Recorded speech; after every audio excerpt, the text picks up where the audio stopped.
नमस्कार मित्रांनो, आज तुम्हाला मी एक स्क्वॉटचा करेक्ट फॉर्म दाखवतो। जेव्हा बरेचसे ट्रेनर लोक सांगतात की तुम्ही स्क्वॉट मारत असताना तुमचे नीज हे पायाच्या पुढे आले नाही पाहिजे, म्हणजे कसे थोडक्यात आता तुम्ही हा उभारलात तर तुमचे नीज हा ऍक्च्युली तुम्ही पायाच्या पुढे आले नाही पाहिजे असे सांगत। मग त्याने काय होतंय, जेव्हा तुम्ही तुमचे नीज हे पायाच्या पुढे येत नाही तेव्हा तुमच्या क्वाड्रासेपवर मसल म्हणजे क्वाड्रासेपला वर लोड यायच्या ऐवजी तुमच्या ग्लूट वरती प्रेशर जास्त यायला चालू होते। जेव्हा तुम्ही हेवी लिफ्ट करत असता तेव्हा तुमच्या हेवी लिफ्ट करत असताना तुमचा इंजुरी होण्याची शक्यता जास्त असते। तर करेक्ट फॉर्म काय आहे तर चला मी तुम्हाला दाखवतो।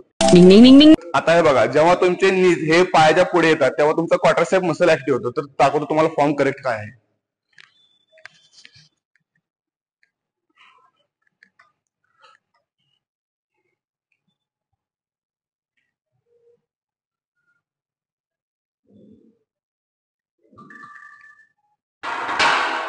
तर याने काय होतं, तर बऱ्यापैकी तुमचा क्वाड्रासेप मसल एंगेज होतो आणि तुम्ही जेव्हा स्क्वॉट मारत असता तेव्हा तुमचा क्वाड्रासेप मसल हाच एंगेज झाला पाहिजे, ना की ग्लूट्स किंवा हॅमस्ट्रिंग।